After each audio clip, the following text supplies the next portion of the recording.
What's up, nerds? Welcome to the Bandwagon Fan. It's a podcast that we record and we talk about all sorts of things. Movies, TV shows, all sorts of crazy things. Or not crazy things. I don't know. I mean, it's like whatever. Like whatever we want to talk about. Next week's episode is about, global warming. So stay tuned for that one. Probably and next week's episode is, do you like thongs better than underwear? Yeah, I personally prefer thongs. My name is Aj. And my name is Katé.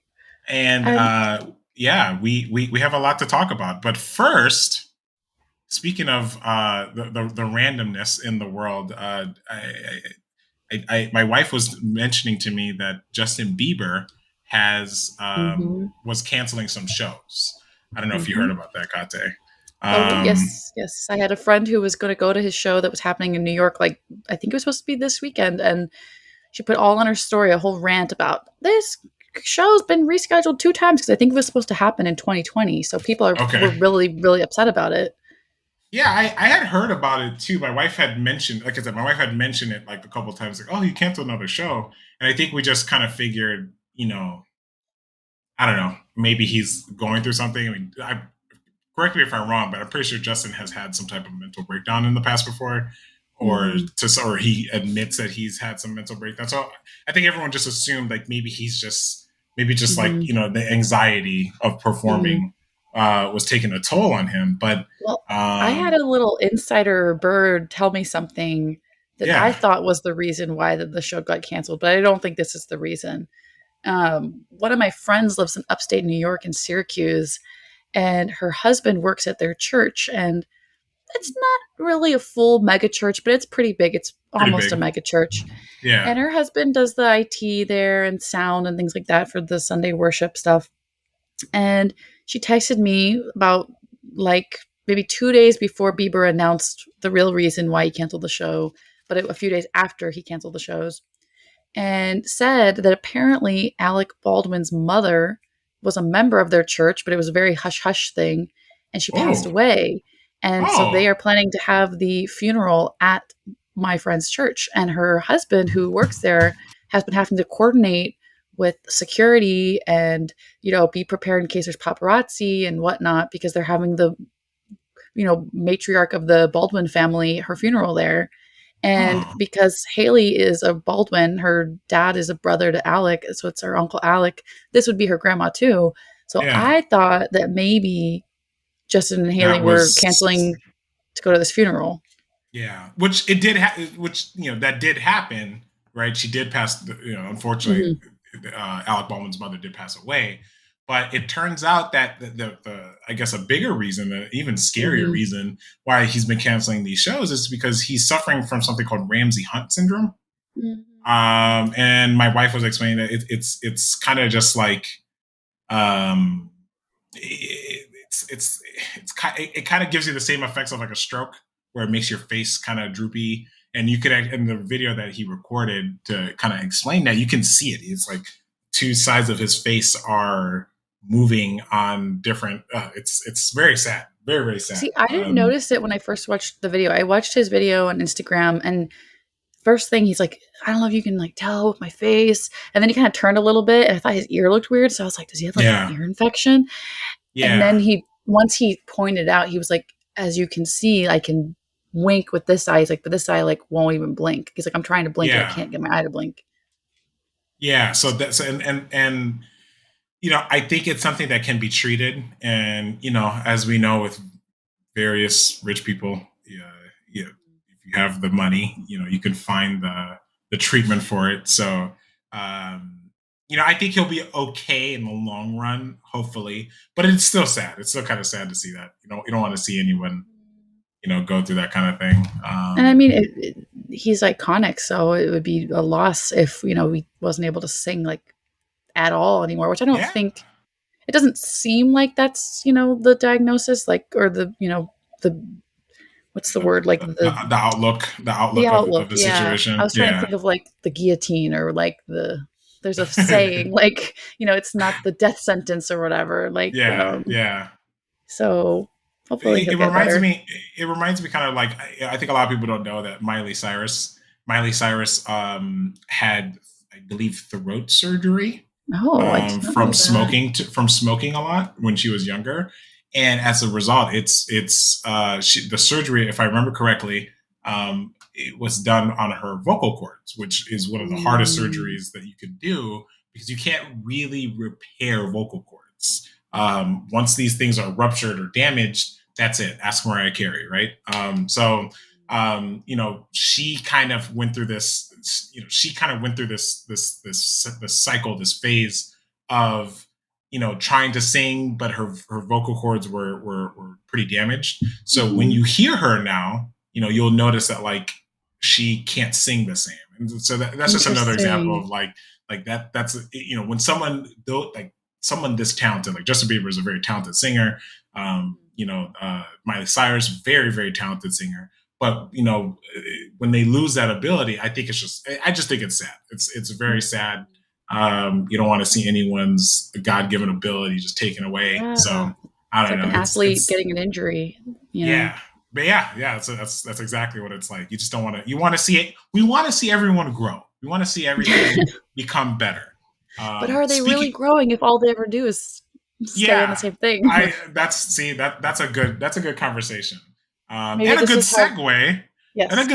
right? Because on the topic of growing, right? Today's episode we're talking about Stranger Things season 4. I think this show is so fascinating because I think for everyone who's watched it, we've been watching it for like what 10 years. I think I was just I watching think like one of so. their their um, press junket things that they were doing for the show, and the actor that plays Dustin. Hmm. It turns out that he's turning 20 this year. That's And so crazy. the other actors are like, "You're turning 20?" And he's like, "Yeah." And they're like, "Whoa!" And I'm like, "Wait, he's turning 20?" I was like, "Oh, that's so crazy. I'm old." Yep. Peyton Yeah, Mazzarazo, that's it. yeah. He's He's a he's good turning one. 20, and so like Dang. it's just so fascinating. I feel like we've watched all these kids as children, Hmm. and now they're becoming young adults, Hmm.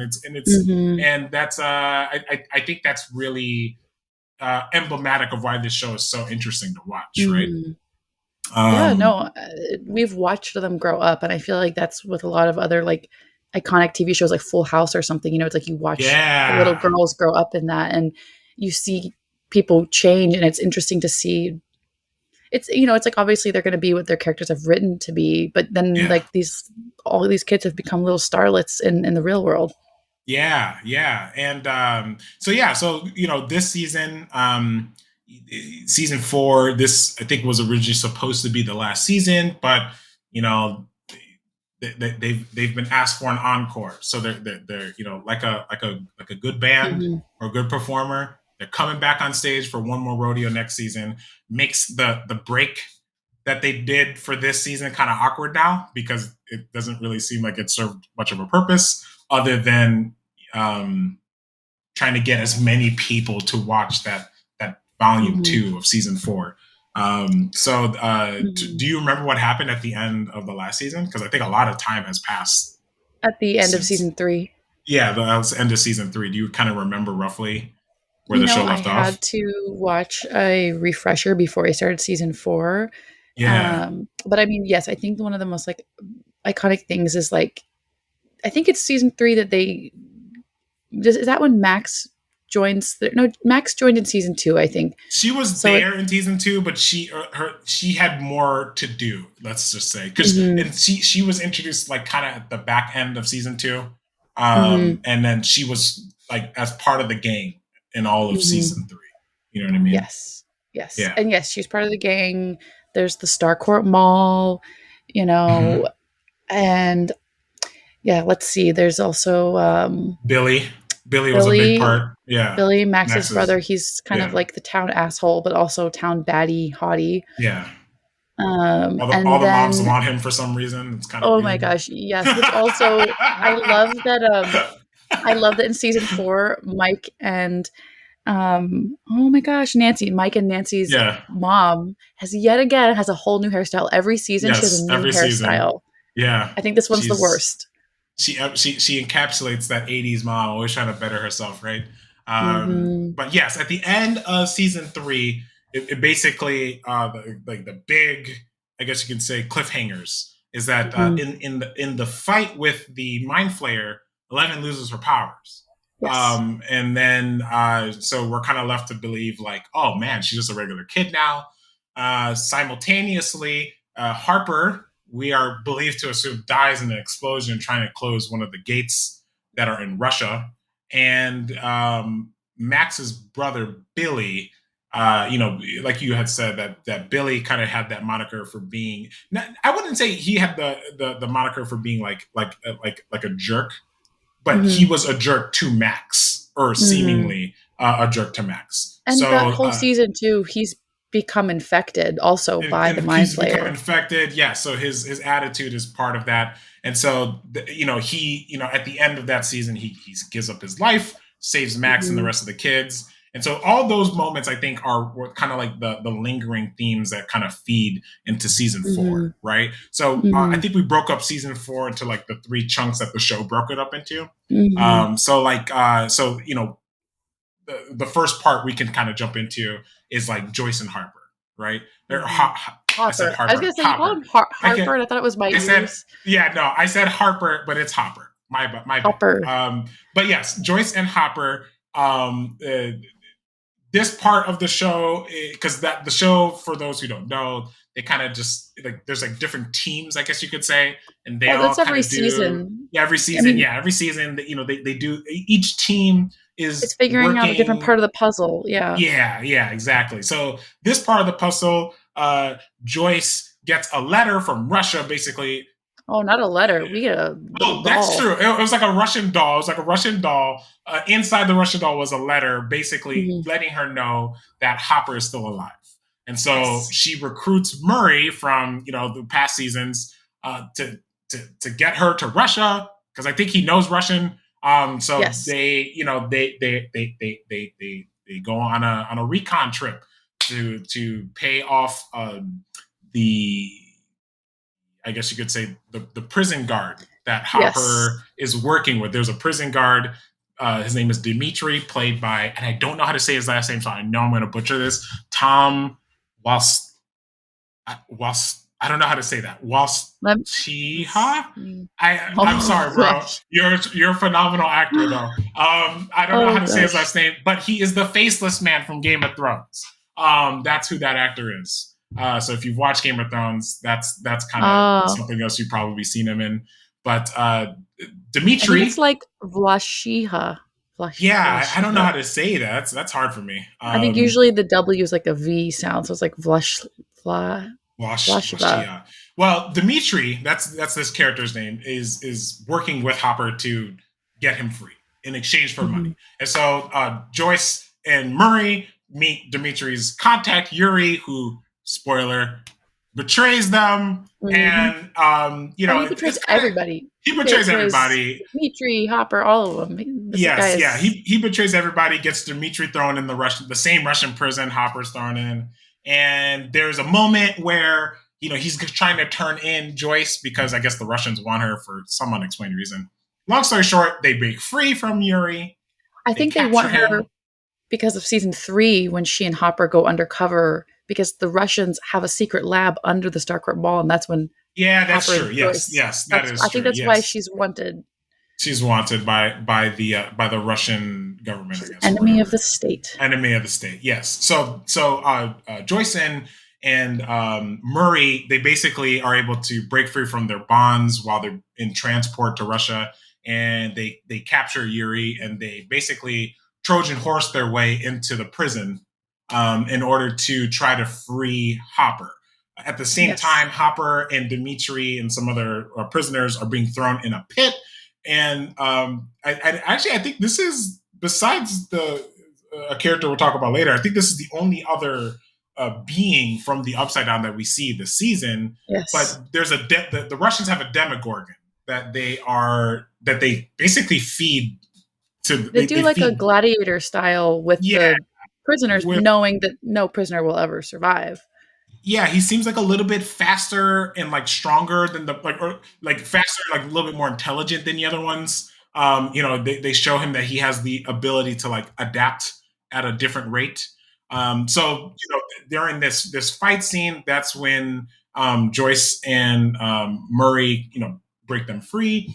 And this part of the show, I'll be honest, it was kind of like the weaker part. I didn't really care for the trip to Russia, if that makes No, any I didn't sense. either. It felt very cheesy. It felt like after everything they've been through, after 3 seasons of the show, I don't understand yet why by season 4 they have not figured out once any one of these people in the season 3, the main characters have something going on in their lives that's suspicious.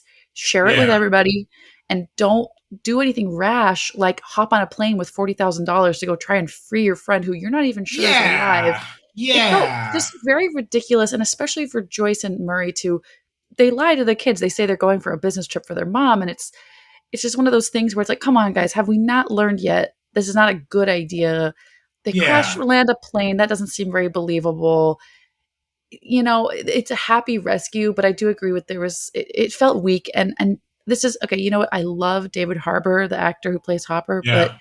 there was a few scenes where he'd have these like, introspective monologues where he'd be kind of thinking, this is it. And he'd be This kind of is it. talking Yeah. he'd be talking to Dimitri or somebody else in the prison and kind of doing these one man monologues of like, this lesson I learned in life or something. I thought his acting was weak.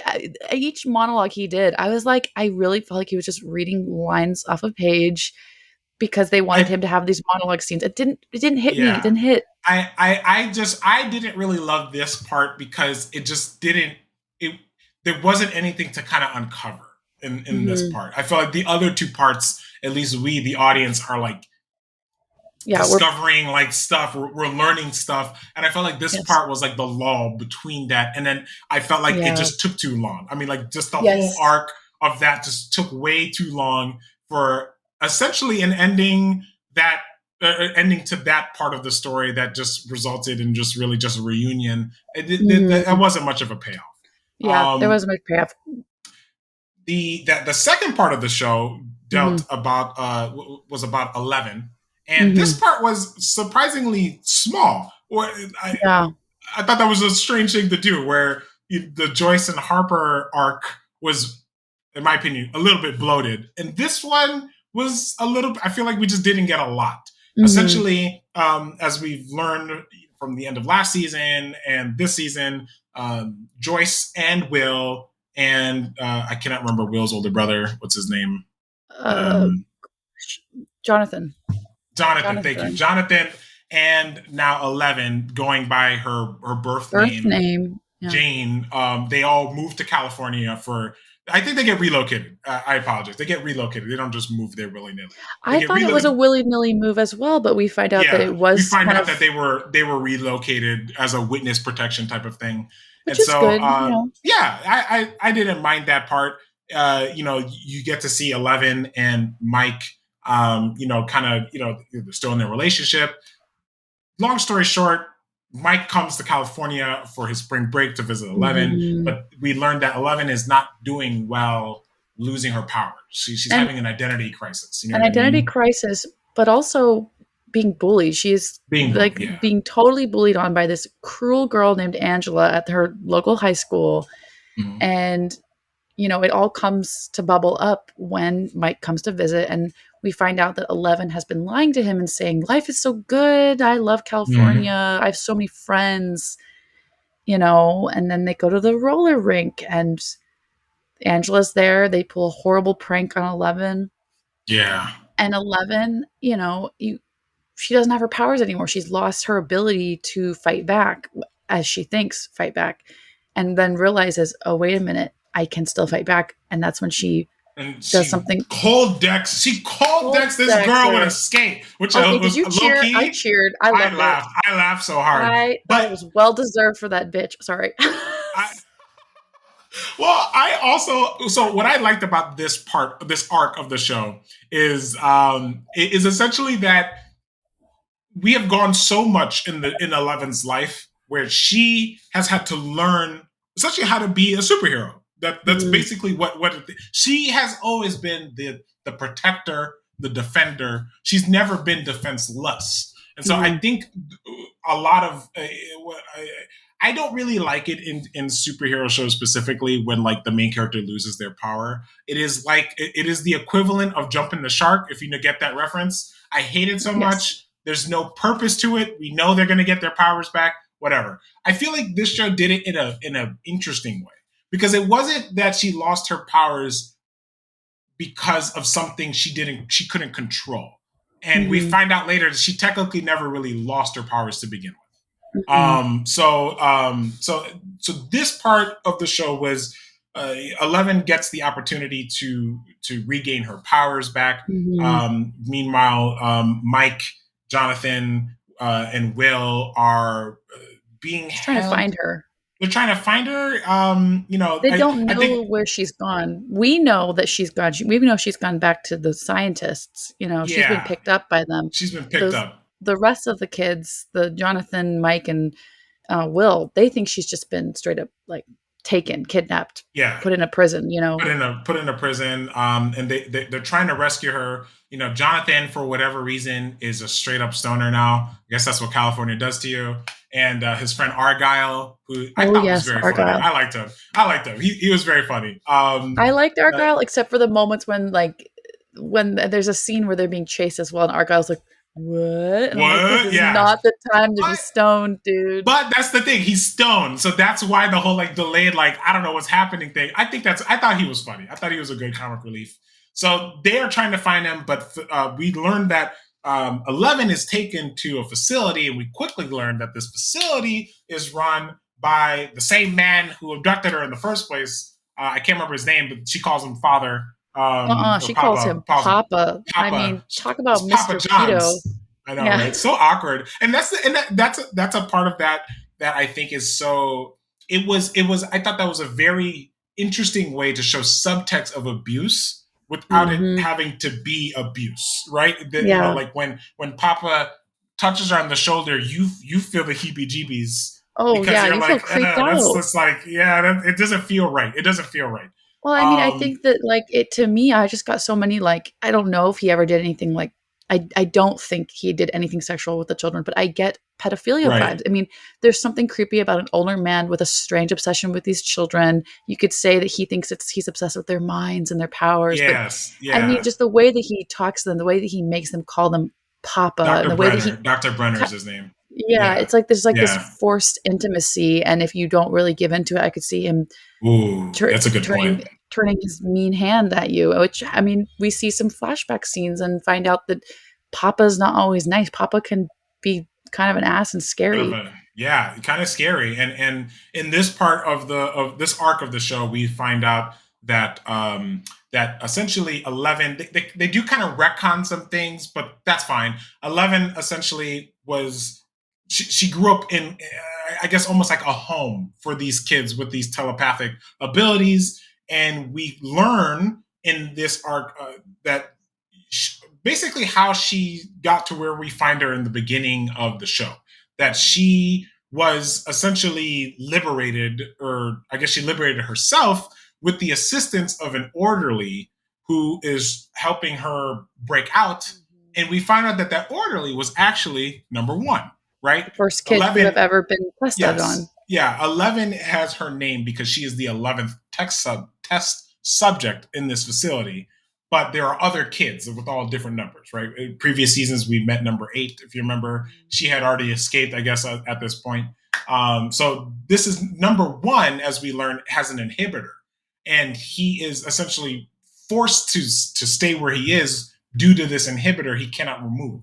And you find out that he essentially manipulates 11 to remove the inhibitor so that he can essentially exact his revenge. So the memories and the mental block that has been preventing 11 from using her powers are essentially there because she's suppressing this trauma of her witnessing all the kids in the facility getting murdered, Yes. it's very gruesome. In fact, my wife mentioned essentially that that it's such an awkward thing and such a palpable thing to feel in this climate today specifically, but Yes. it was such a visceral thing to see There's this dead children everywhere. pent up anger being taken out on kids. And we learn a very at this arc was we learned a very important our piece of information that may be important for the rest of the show, that number one was sent into the upside down by 11 in this Yes, conflict, she right? opened the portal because I think Yes, yeah, that's one of the other conflicts within this season is there's the argument of, has the upside down always been there? Is 11 the villain who has caused all these problems to happen to Hawkins, Indiana? Or is yeah, 11 going to be the savior that saves the world and fixes things? And I yeah, think she's a little bit of both. Not so much a villain, but she kind of yeah. started it. And I mean, we'll Well, see if she'll be a part of ending it.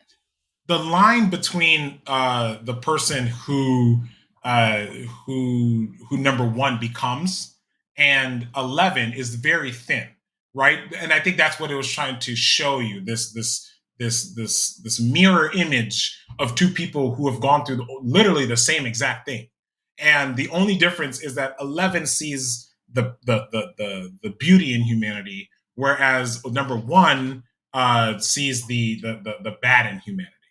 And this kind of leads us into the third part of the show, which is the Hawkins part, right? We're back at home base. The gang, we'll just split up for conversation purposes. We'll split up the gang between the younger kids Mhm. and the older kids. But we are introduced to, the kids in high school are part of a D&D group. The leader of their D&D group, Eddie, he is kind of this obnoxious Hellfire Club. He's kind of this obnoxious, this. I want to say he is He's like the obnoxious projecting. outcast. Yeah, exactly. Yeah, he's projecting the confidence that realistically he doesn't have. Right. He really reminded me of in the Breakfast Club. There is, remember when all the kids are in detention, Oh you've got the jock, yes. you've got the preppy girl, you've got the awkward, weird, artsy girl, you've Hmm. got the nerdy boy, but then lastly, you kind of have the outcast, the bad kid. Hmm. He's the same as Eddie. He wears the ripped Yep. jeans, death metal Yep. t-shirts, long hair, and he is like obnoxiously an outcast, and he's making fun of the jocks, and you can tell he's such an outcast that he's accepted it and made it his identity now, that I'm going to Hmm. be as much of an outcast as I can be, and it's rub it in Yeah, your a face. complete rebel, like Yeah. literally a rebel without a cause. And so, this part of the show, there are murders happening in Hawkins at this point, and they believe it's Eddie. They believe Eddie is the murderer because he's part of this Hellfire Club. They And this associate is the Hellfire during Club. Satanic Panic is at its height in Yes, the 80s as that well. is yes. So they associate the Hellfire Club with Satanism. So they're like, oh, it's got to be Eddie. All the things point to that. But the gang, Lucas and Dustin and Max and Steve and Robin and Nancy, they all know that this is the workings of somebody in the Upside Down. And we learned that this person or this being, his name is Vecna. And at the end of I guess near the end of the show, in the part that deals with 11, we learn that Vecna is number one. When 11 pushed number one into the Upside Down, that this he became one with the Upside Down, and he's able to use the same telepathic powers that all the kids use. Yep. Essentially, I don't know if you caught this part, but it's kind of Mm-hmm. clever. Inside Out. That's essentially what he's doing. He's in the real world, right? They can use their Mm-hmm. kinetic powers Connecticut. on the physical things. In Mm-hmm. the Upside Down, they're using the kinetic powers It's like in the mentally. metaphysical. Yeah, the Yeah. metaphysical. So he's learned how to master that, and now he is Which is essentially. crazy and It's just amazing crazy. writing, Yeah, I very good think. writing, and it's done very well. And he is killing, and by killing the different people in the town, he is placing anchors between the upside down and the real world. And I think his plan is that if he can kill enough people, he can essentially rip the upside down inside And out. because with each kill, it makes him Yes, stronger. it makes him And yeah, we stronger. we find out there's these little portals that are popping up around Hawkins. The portals are in the places where he has taken his victims.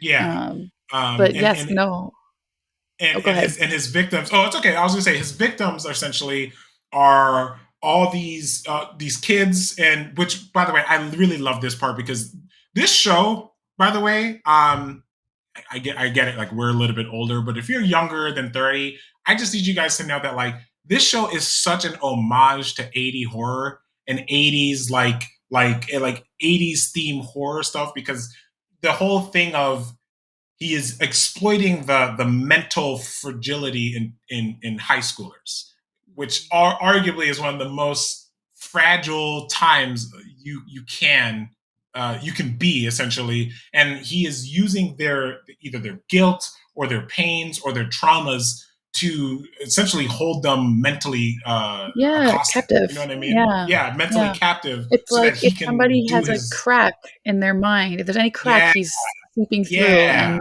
he's able to get through, and he's able to do that. And we see how he essentially pulls his tethers with Max, right? In the previous season, as we've known about Max. Max has a hard life. Her parents live in the trailer park. That's the poor part of town. I say parents. I think It's her really just her dad mom. left, her stepdad Dad left. left, Yeah. her stepdad left, and Billy is now dead, and so she's dealing with a lot, and Vecna is using this trauma to essentially as another anchor. And so I think in probably the best episode of the show is when Max and the gang learn that this is how Vecna is pulling people into so literally pulling them inside out But it's from. scary because you have no idea who might be next because everybody Yeah, is hide. I mean, that's part of life. I think people like to hide whatever they're dealing with internally. So when yeah. Max is picked as a victim, you're kind of shocked. And then I don't know if we want to say who the next victim is at the end. That's the Oh, cliffhanger we end on. I mean, we can say yeah, it. we can say it. Nancy You know, becomes next. yeah, and we'll get to how in a little bit. But basically, in that scene, we learned that the only way to escape Vecna's clutches is by having some type of tether to the real world, and that the best tether to the real world is music. So in this incredible scene where Max is,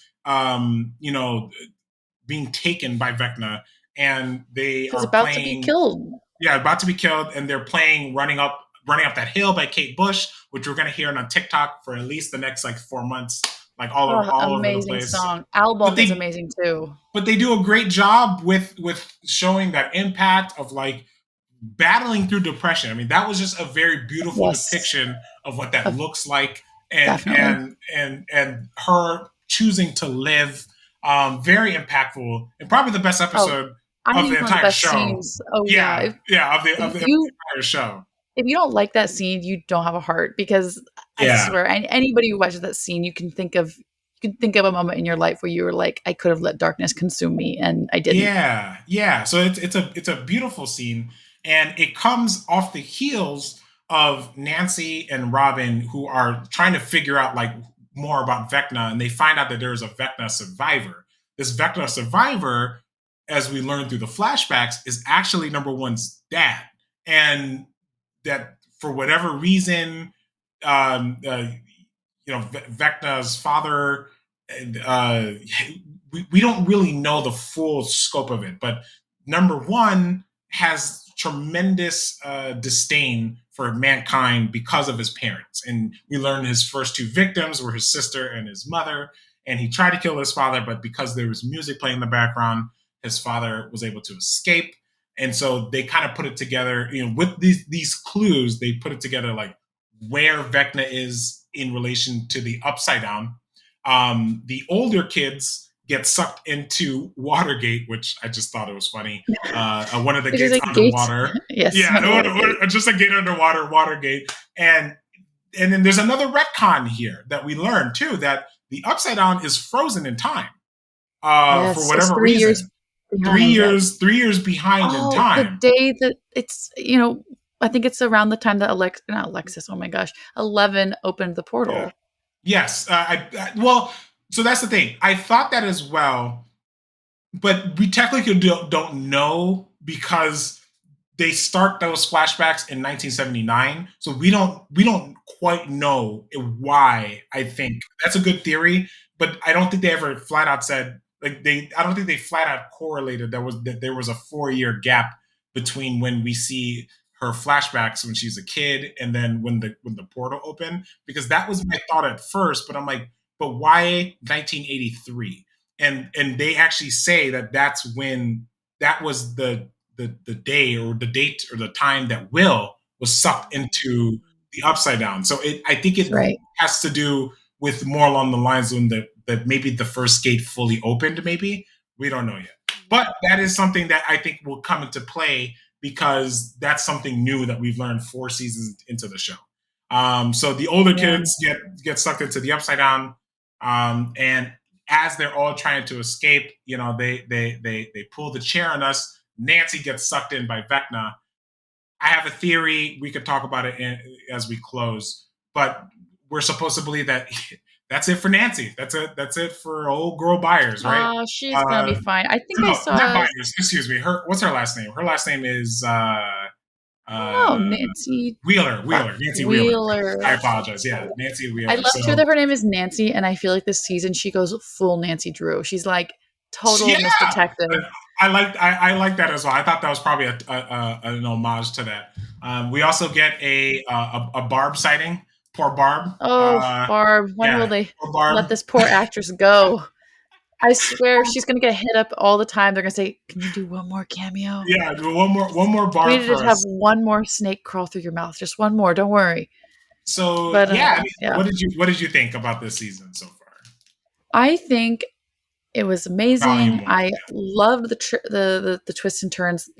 The only part, which is me just being a little cynical here, and me sometimes having an issue with movie magic, but just sometimes the way the kids so quickly figured out, oh my god, this is it, and they were right, and there'd be the times where they'd have an idea, and I'm like, I'm I'm a pretty smart 27-year-old. Maybe if I was in the same situations as them, I could figure these things out. But these kids are like high schoolers, they don't have access to the internet and smartphones and whatever. But I'm just like, sometimes they just like, I don't know. It almost We seems didn't like even they, talk about Dustin's girlfriend. We didn't even I talk about know. that. Yeah. Well, I mean, they just, I don't know, sometimes, but like sometimes when they come up with their theories, they get it right away. Or like there's a scene where Max is drawing random pictures and Nancy like instantly is able to realize it's a house. And, like they just sometimes figure things out almost too easily for me that I'm like, there's no way normal teenagers would constantly be figuring out things or Yeah. knowing the right place to go. But I think that's just the movie magic and me being a little cynical. But other than that, I really loved it. I think one of the best parts of the show too is just like they always do the best soundtracks. And I think something too that this is my final thought, my final kind of theory.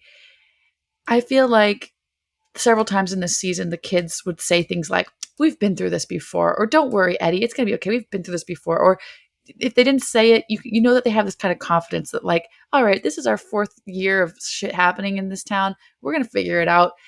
I have this theory that something is gonna happen that's gonna make them go for the first time, okay, We're maybe we not. don't got it, because Yeah. I think that they've gotten a little too confident, not cocky, but Yes. confident that everything's always Confident. going to work out. They're always going to be okay. No one's ever going to die, because so far, no one has ever died. I mean, other than Yeah. Barb and, Billy, but those are all side characters. I have a theory that come season 5, like I really think someone's going to die, because I don't know. Every season always ends with like a happy ending, so.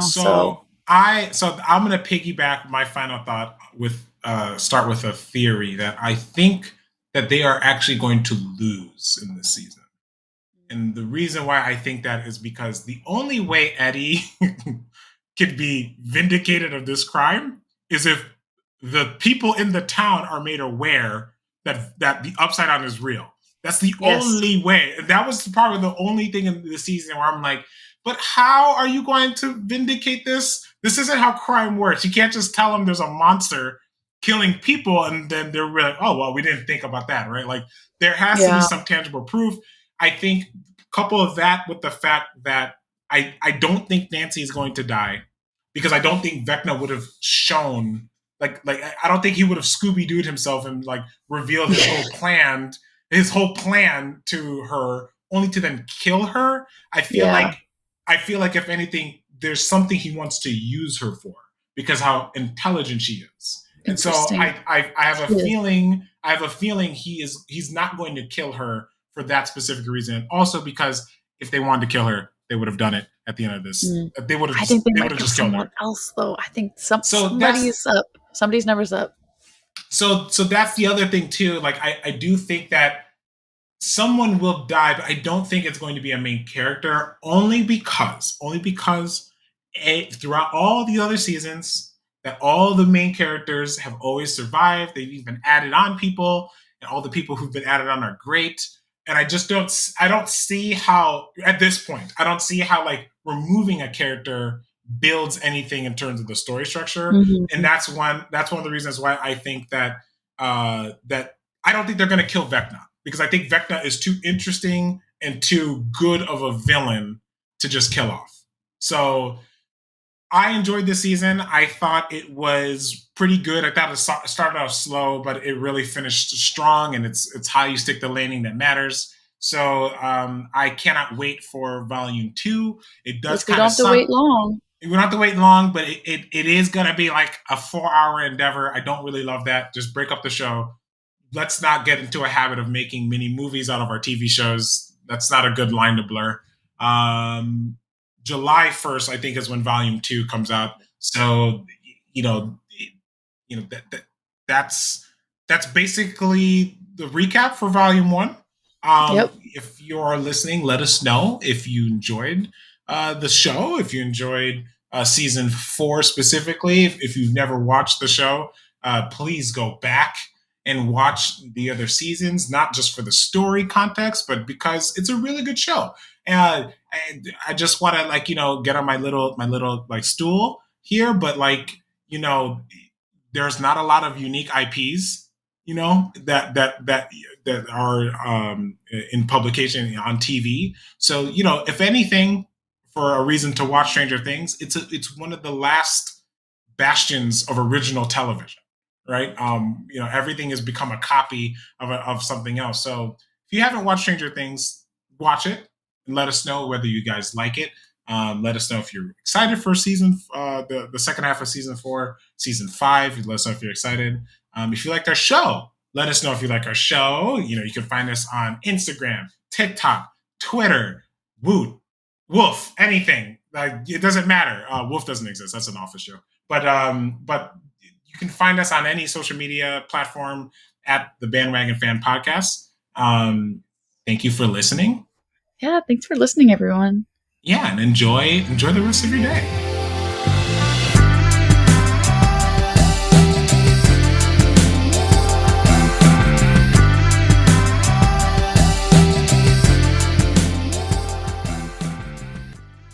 The Bandwagon Fan Podcast is hosted by Josh Jimenez, Alex Mogosa, and me, AJ Soy.